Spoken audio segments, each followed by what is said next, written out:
Hello friends, village food memories ചാനലിലേക്ക് നിങ്ങൾക്കെല്ലാവർക്കും സ്വാഗതം. ഇന്ന് നമ്മളിവിടെ തയ്യാറാക്കാൻ പോകുന്നത് ഒരു ഫിഷ് മസാലയാണ്. അതിനാവശ്യമായിട്ടുള്ള 1/2 കിലോ സാൽമൺ എടുത്തു വച്ചിട്ടുണ്ട്. സാൽമൺ അല്ലെങ്കിൽ കിങ് ഫിഷ് ഇതിന് വളരെ നല്ലതാണ്, പക്ഷേ ഫിഷ് നല്ല ഫ്രഷ് ആയിരിക്കണം. അതിനാവശ്യമായിട്ടുള്ള ചേരുവകളാണ് അതിനോടൊപ്പം എടുത്തിരിക്കുന്നത്. ഒരു 1.5 സ്വീറ്റ് ഓണിയന് തിന്നായിട്ട് അരിഞ്ഞത്, അതും ഒരു 500 ഗ്രാമോളമുണ്ട്. 3 തക്കാളി ചെറുതായിട്ട് അരിഞ്ഞത്, 40 ഗ്രാം ഇഞ്ചിയും 25 ഗ്രാം വെളുത്തുള്ളിയും കൂടെ അത് നന്നായിട്ട് മിൻസ് ചെയ്തത്, 1 കപ്പ് തേങ്ങാപ്പാൽ, 1/2 ടീസ്പൂൺ മഞ്ഞൾ പൊടി, 1.5 table spoon Kashmiri chilli powder അല്ലെങ്കിൽ പിരിയമുളക് പൊടിയാണ് ഏറ്റവും നല്ലത്, 2 പച്ചമുളക്, 1 ടീസ്പൂൺ ഗരം മസാല, ഉപ്പ് ആവശ്യത്തിന്, 5 table spoon oil, 1/2 teaspoon pepper powder, കുറച്ച് മല്ലിയിലയും കുറച്ച് കറിവേപ്പിലയും. നന്നായിട്ട് ചൂടായ എണ്ണയിലേക്ക് ഞാൻ ഉള്ളി ചേർത്ത് ഇളക്കുകയാണ്.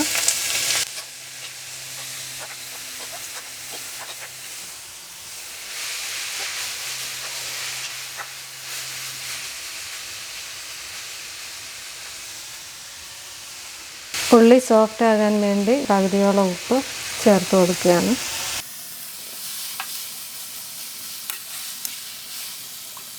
നല്ല തീയിലിട്ടിട്ട് വേണം ഈ ഉള്ളി വഴട്ടാൻ.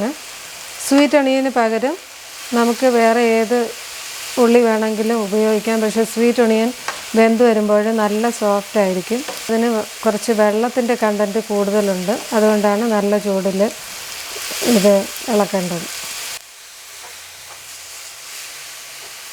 ഉള്ളിക്കകത്തുനിന്ന് വെള്ളം ഇറങ്ങി വരുന്നതൊക്കെ കുറഞ്ഞ് ഇനി ഇഞ്ചിയും വെളുത്തുള്ളിയും പച്ചമുളകും എല്ലാം ഞാൻ ചേർത്ത് കൊടുക്കുകയാണ്.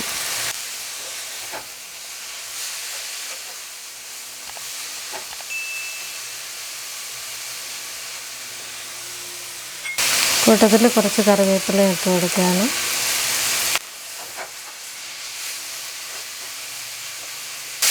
ഉള്ളി ഏകദേശം വാടി 1/4 ഭാഗം വഴണ്ട് കഴിഞ്ഞു. തീ കുറച്ച് വെച്ചിട്ട് ഇതിലേക്ക് മഞ്ഞൾ പൊടിയും മുളക് പൊടിയും ചേർത്ത് ഇളക്കുകയാണ്. മഞ്ഞൾ പൊടിയുടെയും മുളക് പൊടിയുടെയും പച്ചമണമൊക്കെ മാറിയതിന് ശേഷം തക്കാളി ചേർത്ത് കൊടുക്കുക.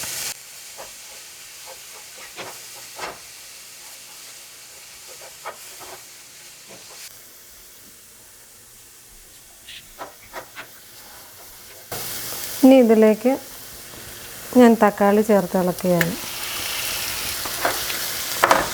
ഇനി തീ കൂട്ടി വയ്ക്കുക. ഉള്ളിയും മസാലയും തക്കാളിയും എല്ലാം കൂടെ നന്നായിട്ടൊന്ന് മിക്സ് ചെയ്ത് ചേർത്തിട്ട് ഒരടപ്പ് വെച്ച് പാൻ അടച്ചിട്ട് ഒരു 4-5 മിനിറ്റ് ഇതിനെ കുക്ക് ചെയ്യുക. ഫ്ലെയിം അല്പം കുറച്ച് വെച്ചിട്ട് വേണം ഇത് അടച്ച് വെച്ച് കുക്ക് ചെയ്യാൻ. ഇതിനകത്ത് അധികം വെള്ളമില്ല, പക്ഷേ തക്കാളിക്കകത്തുനിന്ന് ഇറങ്ങുന്ന വെള്ളം കൊണ്ടിത് നന്നായിട്ട് വെന്ത് ചേരണം.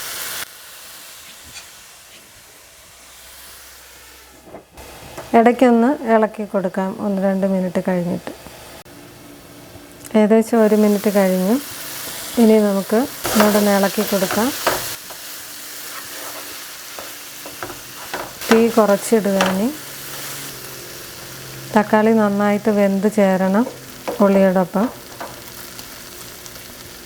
നമ്മൾ സാധാരണ മീനിന് എപ്പോഴും കുറച്ച് പുളി ചേർക്കാറുണ്ട്. ഈ കറിക്ക് പ്രത്യേകിച്ച് പുളി ചേർക്കുന്നില്ല. ഇത് ഈ തക്കാളിക്കകത്ത് നിന്ന് ഇറങ്ങുന്ന പുളിയാണ് ഇതിന് രുചി കൊടുക്കുന്നത്.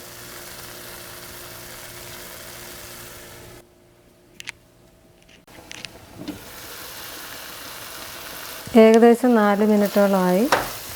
തക്കാളി ഉള്ളിയൊക്കെ ഒരുവിധം വെന്ത് ചേർന്നിട്ടുണ്ട്. ഇതിലേക്ക് ബാക്കിയുണ്ടായിരുന്ന ഉപ്പും ചേർക്കുകയാണ്. 1 കപ്പ് വെള്ളവും കൂടി ചേർത്ത് നന്നായിട്ട് ഇളക്കി യോജിപ്പിക്കുക. ഇനി ഇത് വീണ്ടും അടച്ചു വെച്ച് 1-2 മിനിറ്റ് കൂടി നന്നായിട്ട് തിളപ്പിക്കുക. വെള്ളം ഒഴിച്ച് കഴിഞ്ഞ് ബോയിൽ ചെയ്യാൻ തുടങ്ങിയിട്ട് ഏകദേശം 1-2 മിനിറ്റായി. ഈ കറിയുടെ ടേസ്റ്റ് ഏറ്റവും നന്നായിട്ട് വരുന്നത് തക്കാളിയും ഉള്ളിയും എല്ലാം നന്നായിട്ട് വെന്ത് ചേർന്ന് ഗ്രേവി നല്ല തിക്കായിട്ട് വരുമ്പോഴാണ്. അതിന് വേണ്ടിയിട്ടാണ് ഈ വെള്ളം ഒഴിച്ചിട്ട് ഇത് തിളപ്പിക്കുന്നത്. ഗ്രേവി ഏകദേശം തയ്യാറായി. മീൻ ഇതിലേക്ക് ചേർത്ത് കൊടുക്കുകയാണ്. ഇവിടെ ഫ്രഷ് സാൽമണാണ് എടുത്തിരിക്കുന്നത്. ഏത് സോഫ്റ്റായിട്ടുള്ള മീൻ, നല്ല ദശക്കട്ടിയുള്ള മീൻ, നല്ല രുചിയുള്ള മീൻ, ഫ്രഷായിട്ടുള്ള മീൻ ഈ കറിക്ക് വേണ്ടി ഉപയോഗിക്കാം. അത് വളരെ ഇമ്പോർട്ടൻ്റ് ആണ്.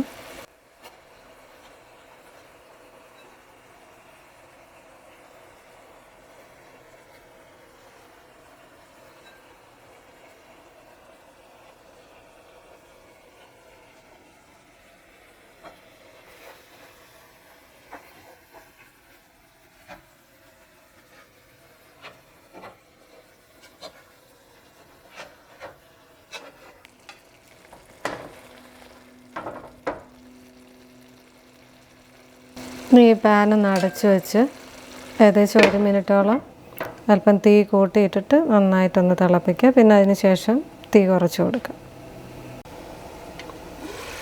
കറി നന്നായിട്ട് തിളയ്ക്കാൻ തുടങ്ങി. ഇനി മീനൊന്ന് ഇളക്കിയിടുക. കഷ്ണങ്ങളൊന്നും ഉടഞ്ഞു പോകാതെ സൂക്ഷിക്കണം.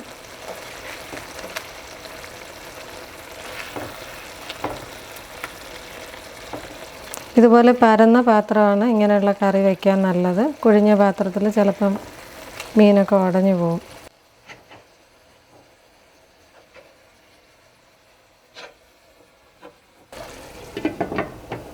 ഇനി ഒരു 3-4 മിനിറ്റോളം ചെറിയ തീയിൽ ഇത് കുക്ക് ചെയ്യാം.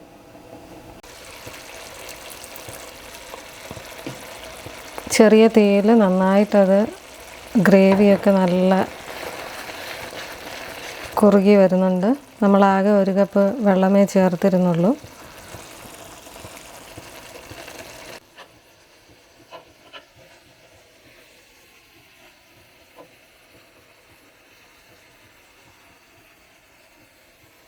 ഇനി എടുത്തു വച്ചിരുന്ന ഗരം മസാല ഇതിൽ ചേർത്ത് കൊടുക്കുകയാണ്. അതുപോലെ പെപ്പറിൻ്റെ പൗഡറും.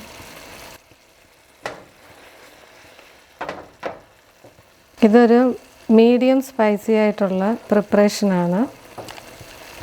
എരിവ് കൂടുതൽ വേണമെന്നുണ്ടെങ്കിൽ കുറച്ചും കൂടി പച്ചമുളക് ചേർത്ത് കൊടുക്കാം. ഞാൻ തീ കുറച്ചിട്ടിട്ട് ഇതിലേക്ക് തേങ്ങാപ്പാൽ ചേർത്ത് കൊടുക്കാം.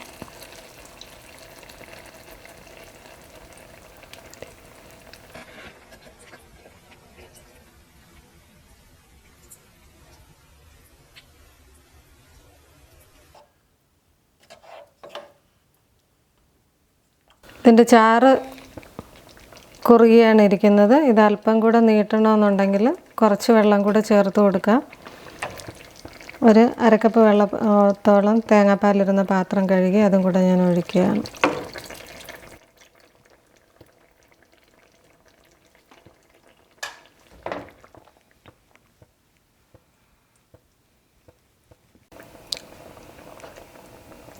ഗ്രേവിയുടെ കൺസിസ്റ്റൻസിയൊക്കെ കറക്റ്റായി. ഇനി ഉപ്പുണ്ടോ എന്ന് നോക്കുകയാണ്. ഒരല്പം ഉപ്പ് കുറവുണ്ട്. ഒരു 1/4 ടീസ്പൂണോളം ഉപ്പും കൂടെ ചേർത്ത് കൊടുക്കുക.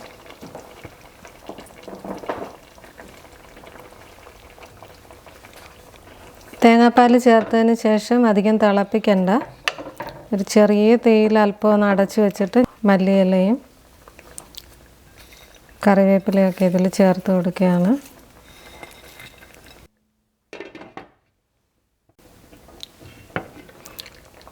കറി റെഡിയായി.